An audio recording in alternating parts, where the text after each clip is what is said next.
But tonight we want to focus on Matthew's use of Isaiah 7 more broadly, the whole virgin birth question. This is one of those topics that, I'll just telegraph this up front. The critics, we would call them theological liberals.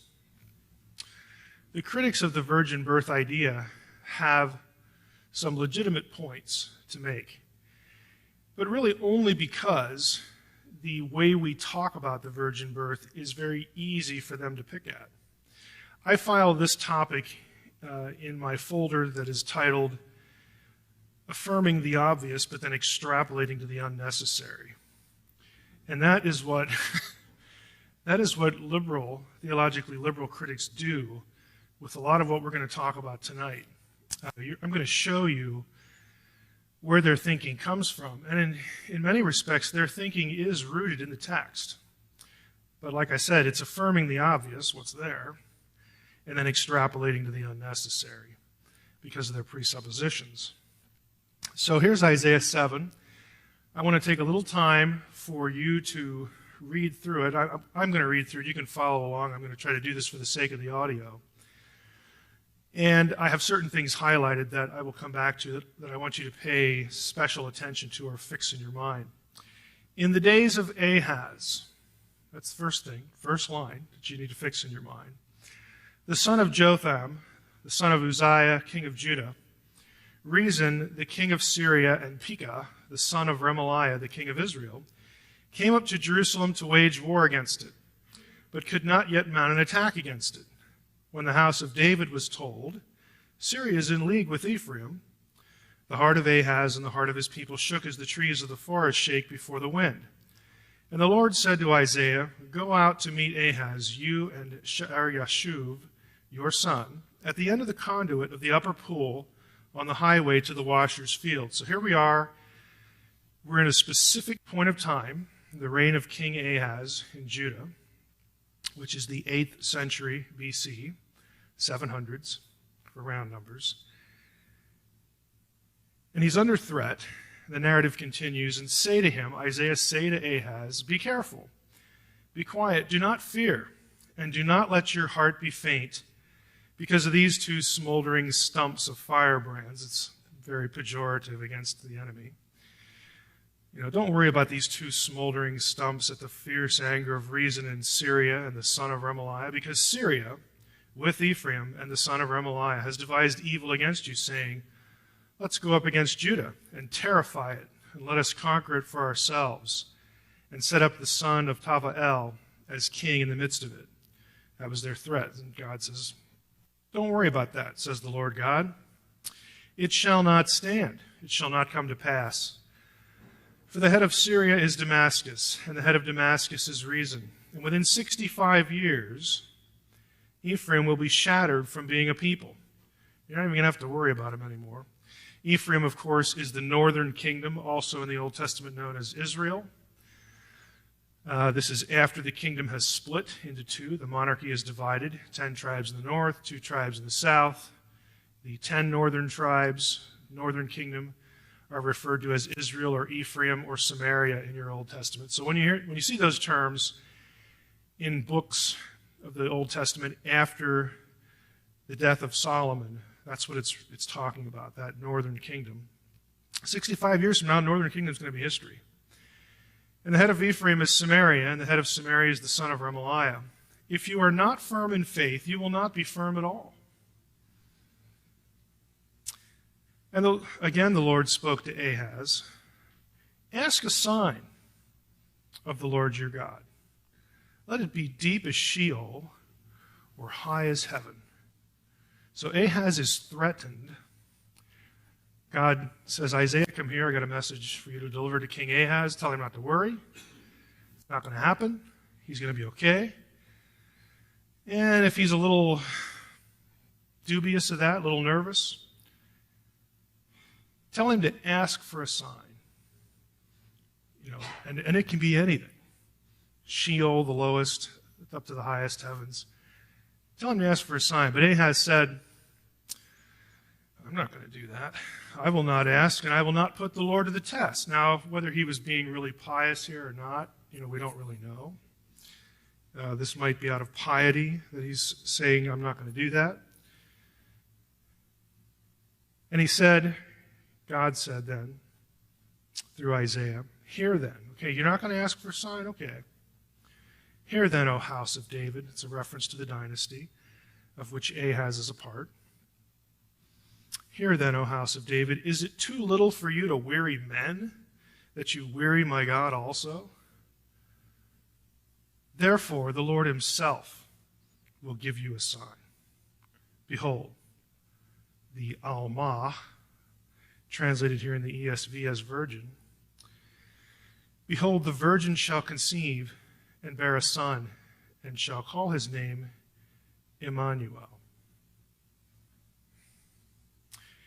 He shall eat curds and honey when he knows how to refuse the evil and choose the good. So by the time this child is old enough to eat solid food and know the difference between right and wrong, again, it's within that 65-year range. For before the boy knows how to refuse the evil and choose the good, the land whose two kings you dread will be deserted. Okay, they're going to be deserted. And again, in 65 years, they're both going to be toast, as we read before. The Lord will bring upon you and upon your people and upon your father's house such days as have not come since the day that Ephraim departed from Judah, the king of Assyria. Now, here are the questions to start with. We read through the bulk of the chapter, the important part. If the prophecy was for Ahaz, that's what the text says, in the days of Ahaz, speak unto Ahaz, say to Ahaz, do the, okay.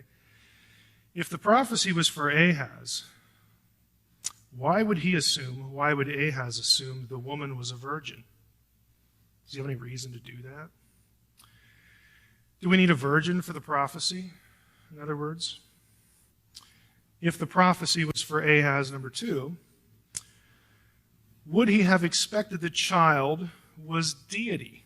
In other words, is there any reason to expect that the child, who is the sign, would be incarnate deity? Now, we have the name Emmanuel given here, so we need to talk about that. Regardless of what Emmanuel means or can mean, the question is still there. Is there any reason Ahaz would expect incarnate deity to be the fulfillment of this prophecy? Third, does the word translated virgin, Almah, mean virgin? Or does it mean something else? Like the RSV has young maiden. It's a very common translation. 4, if the prophecy was fulfilled in Isaiah's, and of course Ahaz's own day, if it was fulfilled in their lifetimes, how could Matthew quote it as referring to Jesus? Okay, those are the 4 fundamental questions. I think you can already see that if someone wanted to be antagonistic toward this tenet of Christianity, of the Christian faith and doctrine, critical of the virgin birth, it's pretty easy to do that. Because all you got to do is go back to Isaiah 7 and read it and ask these questions and say, now you tell me when the prophecy was supposed to be fulfilled and who it was for. And it's very easy to sow the seeds of doubt about what Matthew's doing. It's easy for us, on the other hand, to say, well, God just told him, hey, that prophecy over there, you need to apply that to Jesus. And in the context of inspiration, there's nothing wrong with that. But it doesn't actually answer the other questions, is the point. So, we get websites like this. A religious Santa Claus tale from BeliefNet. I know you're probably thinking we ought to call that UnbeliefNet, but it is BeliefNet. BeliefNet is it's not a Christian site, it's pretty much a kind of a hodgepodge of spiritual anything. And in this particular article for the Christmas season, the birth narrative of Jesus shouldn't be taken literally, and it's going to go in to all these questions. And the writer of this particular article quotes a lot from a fellow named Bishop John Shelby Spong. I don't know if any of you have heard of Bishop Spong before. He gets quoted practically every season in Time and Newsweek and major news periodicals, because they always have to truck out some sort of article about the Christmas season, to sort of make fun of it or cast the seeds of doubt about it. And Spong, who is Episcopalian, I believe, is sort of a chief proponent of the idea that the virgin birth account is just nonsense. And so he gets quoted a lot. He's very widely published and read. In this article, we have this paragraph. And here's sort of the crux of the matter. This text, Isaiah and, of course, Matthew, Isaiah 7, Matthew 2, has two problems. First, Matthew did not apparently read Hebrew, which is really a dumb thing to say, but I'm going to try to get through this paragraph without poking fun at other things. I'll just stick to it tonight. First, Matthew apparently did not read Hebrew, so he quoted this text from a Greek translation. If he had gone to the Hebrew original, he would have discovered that the word virgin is not in the book of Isaiah. Isaiah used the Hebrew word almah, which means simply young woman. He did not use the word betula, which means virgin. Isaiah's text announces that the woman is with child, which hardly qualifies her to be a virgin. Of course, the presuppositions there are very transparent. When Isaiah was translated into Greek, the translators rendered alma with the Greek word parthenos. Only in that Greek word does the hint of virginity enter the text, and that is the key sentence. Only in that Greek word does the hint of virginity enter the text. So basically they're saying Matthew got this idea from a mistranslation of the Old Testament. There is no virgin birth doctrine. Of course, he's referring to the Septuagint. All you got to do is just go back to the Septuagint. Yeah, it's Parthenos, and it would be very easy to say that's what Matthew's quoting. That dismisses the Jewishness of Matthew, which is very, very clear in other regards. But let's just say that he quoted from the Septuagint. Fine. Let's talk about Alma. Other than Isaiah chapter 7, the word Alma in the feminine, Alma is the feminine noun. There is a masculine Elam, which refers to a young boy, as Alma refers to a young girl. But let's stick with the feminine. It occurs 6 other times. Now, I want you to see a few things here. This search, rather than you just taking my word for it, here we have the lemma. It's LM there because that is the base form. And we'll see where this occurs. I want you to just take a quick note of where the feminine occurs. We have Genesis 24:43. Okay, that is Alma. Exodus 2:8. This is the story of the little girl following the basket, Miriam. So that's the feminine. 1 Samuel 17, there is the masculine reference. 1 Samuel 20, that's David and Jonathan. That's the masculine reference. 1 Chronicles 15 is the term used in a proper name of a place. Same thing with 46:1. Psalm 68:25. Proverbs 30:19. These are Alma. Song of Solomon 1:3. Alma. Song of Solomon 6:8. Alma. There's Isaiah 7:14. And Ezekiel 22:26 is sort of a verbal use of the term. So you don't have very many occurrences of Alma. Now, here's the question. We're going to go back to the verse. Is there any indication in all the occurrences of sexual status? In other words, is there anything in the context of any of these that tells you the sexual status of the person in question? Now, you can write them down. You can look through them as I go through the presentation here. The answer to that question is no, with one exception. The exception is Song of Solomon 6:8. There are 60 queens, 80 concubines, and virgins without number. On the surface, that doesn't look like a sexual reference. What I mean by this, the point I'm angling for here, is the word itself doesn't telegraph, doesn't point to virginity, the word in and of itself. It also doesn't telegraph non-virginity. It's just, you need the context. Okay? You need some sort of context for what's going on. Now, in Song of Solomon 6:8, we have the plural, alamot, 60 queens, 80 concubines, and virgins without number. And I'm going to go to Exodus 2, see if I can just click there, because there's a very similar idea, let me enlarge this a little bit, to that breakdown here. And I want you to be able to follow my thought here, my thinking. I can make it even bigger. This is Esther's, trial period. And the same kind of grouping, queens, concubines, virgins, is going to show up in this passage in a significant way. After these things, when the anger of King Ahasuerus had abated, he remembered Vashti, what she had done, and what had been decreed against her. I'm just going to set a link here. Then the king's young men who attended him said, "Let beautiful young virgins be sought out for the king." Now, if we go to the reverse interlinear, let's go to Esther 2. Again, I'm doing this because I don't want anybody who's watching the video later to just take my word for it. I'm going to show you the Hebrew underneath.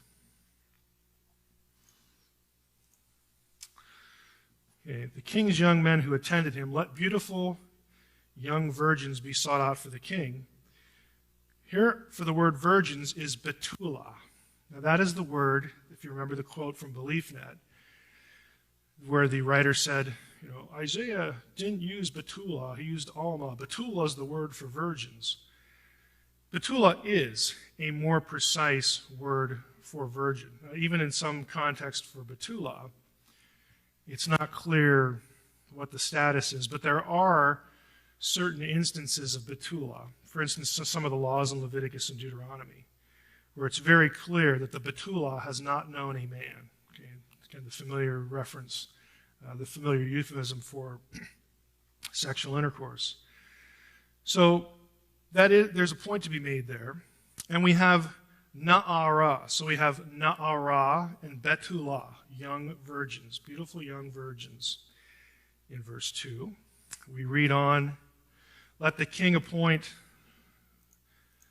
let me set that again. Let the king appoint officers in all the provinces of his kingdom to gather all the beautiful young virgins, there we have it again, betula na'ara, to the harem in Susa, the capital, under custody of Haggai, the king's eunuch, who's in charge of the women. Let their cosmetics be given to them. Let the young woman, singular, na'ara, who pleases the king, be queen instead of Vashti. Again, you're probably familiar with the Esther story. This pleased the king, and he did so.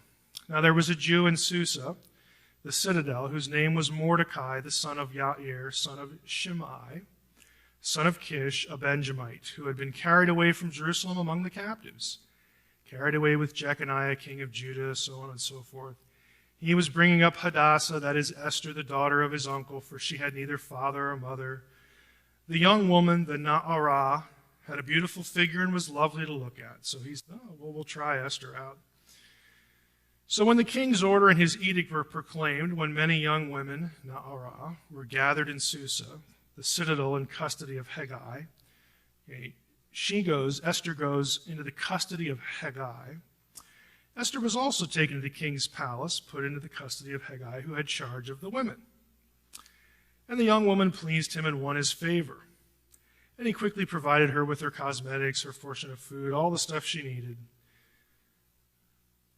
Esther had not made known her people or kindred, for Mordecai had commanded her not to make it known.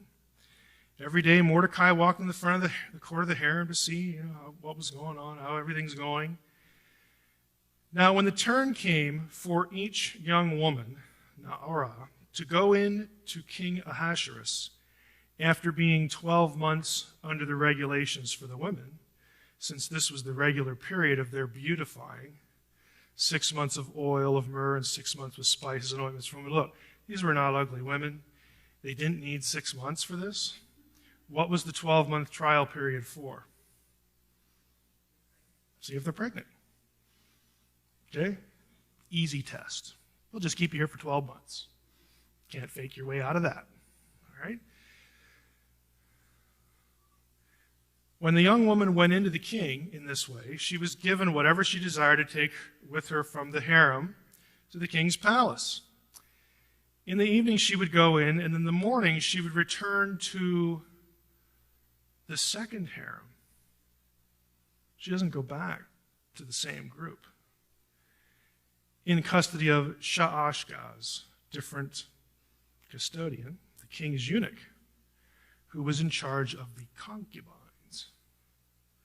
Esther is now no longer a virgin. She is a concubine. She started out as a Betula. Naarah is all over the place. Okay, that just means young woman. She starts out with the virgins. She's there 12 months. Has her night with the king, the tryout, as it were. Because this is what kings did. Okay, you didn't make the rules if you were the woman. Next morning, she goes to a different location under a different guard because now she belongs with the concubines. She would not go into the king again unless the king delighted in her and she was summoned by name. Go in unto the king. Okay, again, it's the language of euphemism for sexual activity. Now let's take a look here. We've got virgins, concubines, and we're trying to find a queen. So we have the same idea that when it comes to the harem, remember Song of Solomon 6:8? We're talking about Solomon, king. Okay, he's talking about the members of the harem, how his beloved is like better than any of them, better than any of the queens, any of the concubines, any of the alamot. Third category. Now, conceptually, the alamot there would be virgin. Alma would be virgin in that context. With that, again, the cultural mirror imaging going on here. That's why Song of Solomon 6:8 sort of gives you a sexual status context. You look at it, what's going on in Esther, you sort of get the cultural flavor for it, but it's not really airtight. Okay? We have to be honest there. It looks like Alma there is a virgin. But let's go back here and take a look at some of the other terms here. And particularly, I want to show you Betula. So let's click on that. Search for where Betula occurs. Now, little quiz. See who's paying attention. There's one hit in this list that's really, really important because you've seen it before. Which one is it? 24:16. Genesis 24. Remember Genesis 24? Back here with Alma. Genesis 24. This is the description of Rebekah. And lo and behold, Rebekah in Genesis 24 is called Betula, Alma, and Naar. All three words are used of the same person. Now that is textual proof that Alma does indeed overlap with a very clear term for virgin. And in fact, if you go back to Genesis 24, the narrative is very, very painful in detail that she, Rebekah, had not known a man. It's very clear. If you're looking for it, you can't miss it. Now, I would suggest that maybe Bishop Spong didn't look very hard. Either that or he's just really sloppy. So you're either incompetent or you have an agenda. Take your pick, Mr. Spong. Alma, the point is that Alma, when a Hebrew Israelite, when an Israelite, someone familiar with the Hebrew Bible, when they saw the word Alma, heard it or read it, they certainly had the category, possibility, of virgin for that word. Now they know their own language well enough to know that it might not be virgin, but it is absolutely incorrect to say that it cannot be. That meaning cannot be part of that word. And that is exactly what was on BeliefNet and what's in Spong's books and anybody else who picks them up. It is simply textually fraudulent to say that. Now, let's do a little practical thinking here. Scholars are not necessarily known for their logic all the time. I once made the comment in a graduate seminar class that I thought a course in logic should be required for every graduate student in biblical studies. I didn't make many friends that day, but I believe it. Let's do a little thinking. Okay, I have 4 children. I have 3 daughters and 1 boy. My daughters are 17, 15, and the youngest is the daughter. She's 8. Now, in a patriarchal culture, in the Semitic culture, as Dax pointed out, I can't remember if it was this week or a week ago, a woman was of marriageable age when she hit puberty, because now you can start having babies.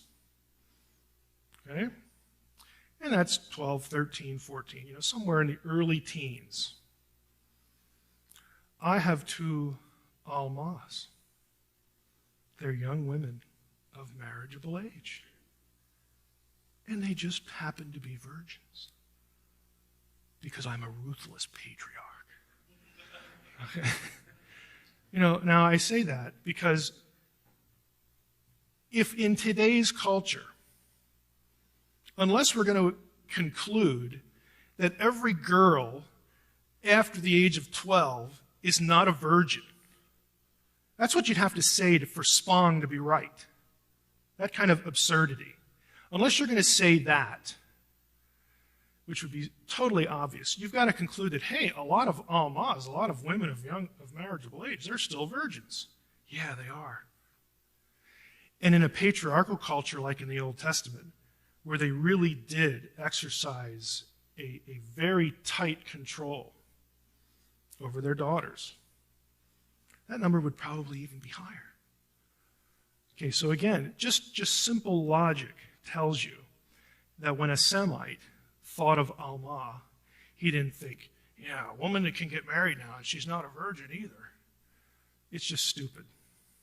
Okay, it's just not, it doesn't conform to the reality of the culture, and it doesn't conform to the reality of the text either. Now, in the New Testament, you can throw all that away, because in the New Testament, let's see if I put in the correct link here, the text is really clear, again, about the birth of Jesus. In Matthew, you have the whole series of wonderfully exciting begets, if you're reading the King James or the New King James. So-and-so begat, so-and-so begat, so-and-so begat, so-and-so. And you have a whole string. There's over 30 of them. And then when you get down to Mary, it says, okay, Joseph, the husband of Mary, of whom Jesus was born.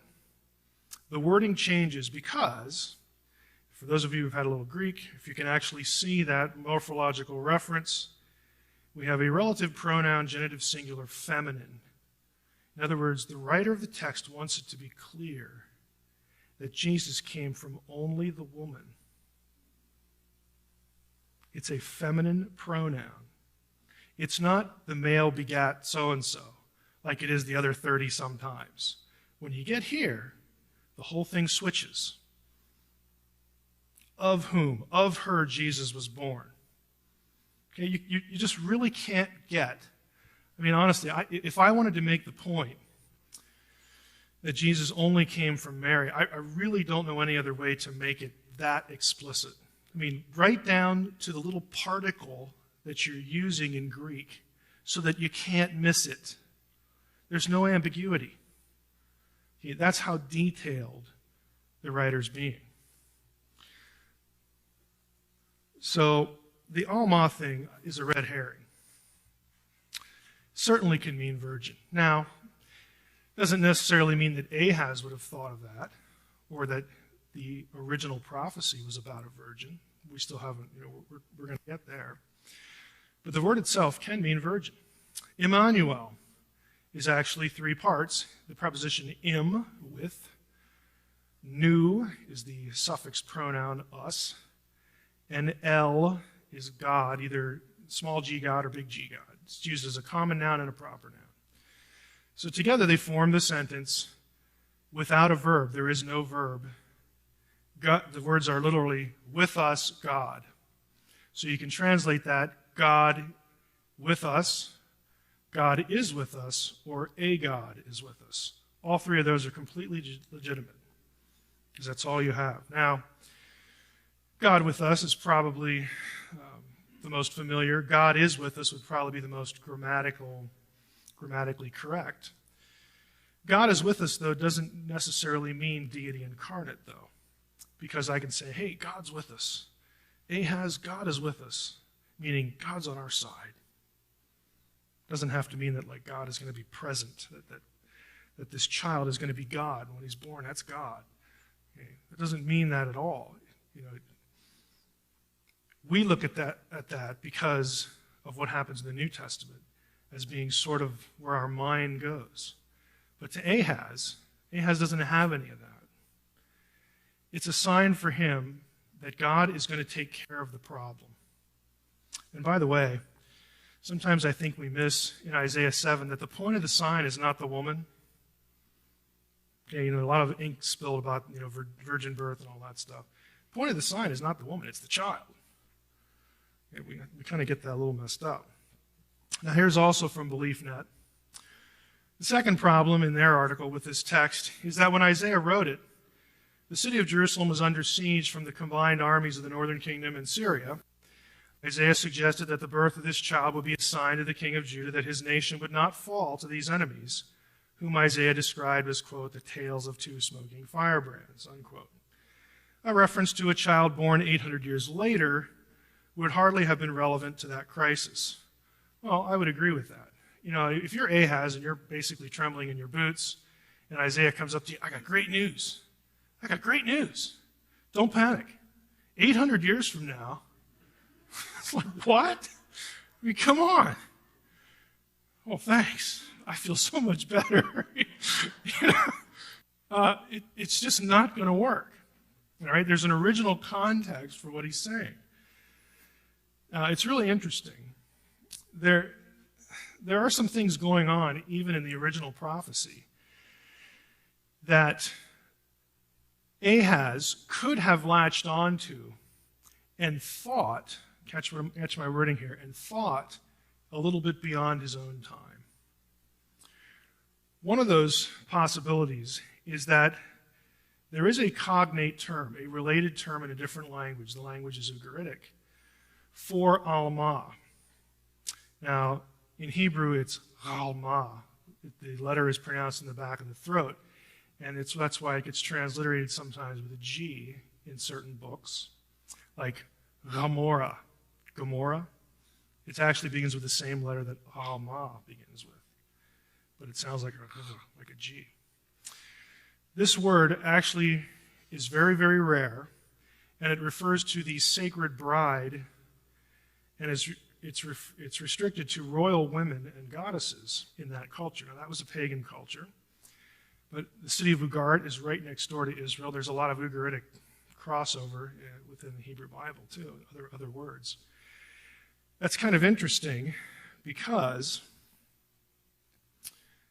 it might mean that when Isaiah comes to Ahaz and says, behold, the Alma will conceive and bear a son, that he could have been talking about Ahaz's wife. And if you were Ahaz, what would be the first thing that crossed your mind? How do you know that? Like, is there something I should know about? If there is, tell me now. How do you know that my wife, and it actually could be that she is pregnant or is going to conceive? We don't know who the woman was. That's one possibility. If it is Ahaz's wife, that means, and then Isaiah says, and when she has the child, you're going to name it, God is with us. Why is that important to Ahaz? If that turns out to be, we don't really know. Because it tells Ahaz what? Whose family does Ahaz belong to? David. Okay, it means that Ahaz is sitting there thinking, we're going to get wiped out. The northern kingdom, he said, is going to be gone, in a few decades. What about us? Because I'm the line of David. And God gave David this promise that, we're always going to be here, and there's this everlasting dynastic commitment and fulfillment. And Isaiah is saying, yeah, I know. God is with you. Okay, if it is his wife, it's a sign that the Davidic covenant will not die. Okay, it's not going to go away. It's not going to end. Okay, God will remain loyal to it. Now, again, let's just play with it. If that's the case, if there was royalty involved with the woman, why is that important for what Matthew does? Mary is a member of what line? So there's these boring genealogies again. I know they're boring, okay? And I don't spend my time with genealogies, please. Don't think that of me. But there is a point to them. Mary is also in the line of David. So is Joseph. I mean, this is something that Matthew, if this is what he was tracking on, it would have been a link back to Isaiah 7. Because, think of what Matthew's doing here. Here's the quotation. And I have two questions here. This is where Matthew quotes Isaiah 7. Put yourself in Matthew's shoes. Is it reasonable to believe that Matthew and Mary never met? Good grief, they lived with Jesus for 3.5 years. Do you think he might have met his mother? Is it reasonable to believe that the disciples never heard Mary tell the story about how Jesus was born? I can tell you, if I was one of the 12 and we were sitting around dinner at Jesus' house someday and he wasn't in the room, I'd say, was there anything unusual about him when he was little? Because there's some really unusual things going on right now. Can you tell me about that? Anything at all. Anything amiss? Anything did he do something really weird? Because you're beginning to see this man do incredible things. I think that would be a very natural conversation. It would be very natural for Matthew to have heard about the circumstances of Jesus' birth. What I'm getting to is this. Why is it so fantastic for Matthew, who knew his Old Testament really well, to hear the story of Jesus' birth, and Mary's going, oh yeah, an angel came to me and said, the baby you're going to, Joseph and I we were betrothed, but we had never, what, and we were loyal to each other, we were faithful to each other, and all of a sudden I'm pregnant, and gives all the stories. And then she gets to the part where they had to take the child down to Egypt to protect him from Herod. And Matthew, then the lights are going on. Ding, ding, ding, ding, ding, ding. Why? Because Matthew knows Hosea 11, verse 1, because Matthew quotes it. Out of Egypt I have called my son. Remember the first week we talked about how my son was the nation and the servant and the individual, who would do these things in Isaiah. And he starts thinking about Isaiah. It's like wow, Davidic dynasty out of Egypt, really, virgin birth, holy cow, virgin birth. Well, that's just like Alma. I mean, it's not quite the same, but it's like, there's an analogy there. Look what God was up to. I'm going to put this down. Okay, there is such a thing as fulfillment of prophecy by analogy. Too often, we have been trained to think that prophecy works one way. Old Testament guy says A, describes it in a few sentences with specific nouns and verbs. And then the New Testament, well, A has to happen exactly the way A is described, or there is no fulfillment. So we got to look for all these literalisms and every word has to. Hey, if you spend any time in prophecy, that just doesn't happen that often. Most of the time, there are analogous situations. Or one is a type. The Old Testament is a prefigurement, either in terms of an event or an institution or a person. And that Old Testament thing or person mirrors or telegraphs or is an analogy to something that goes on in the life of Jesus, something he says or does or quotes or whatever. Think back to the first week. All these analogies, this is absolutely deliberate on the part of the New Testament writer, to make Jesus' life analogous to the corporate servant, the corporate son, the individual son. Okay, that's deliberate. It's not accidental. It happens dozens of times. We just took an overview the first week. This is one of them. So for people to say, well, Matthew just misunderstood Isaiah, just misinterpreted it, he just wasn't very scholarly, and come on. You need to wake up, you need to take a good look at your New Testament, and more than that, you need to think about what's going on in Jewish literature of the same period, because they look at prophecy the same way as the New Testament writers do. Matthew, his methods would have been completely familiar to any scribe, any Pharisee, any priest, anyone literate in terms of biblical material of his day. He's not doing anything new. They get it. And again, I'm back to either the critics don't get it, or they don't want to get it. And I'm going to let them pick, because that's really what it comes down to. Matthew is not botching the New Testament. He's not goofing his way through the book. He is seeing analogies. And if you walked up to him and said, hey, Matthew, I get that analogy with Isaiah 7, but some of the words, some of the meanings of the word back here wouldn't really be true of Jesus and vice versa. He'd go, well, duh. I know. Where did you go to school? I'm a tax collector and I know better than that. Come on. This is nothing new to the culture. This is how they do it.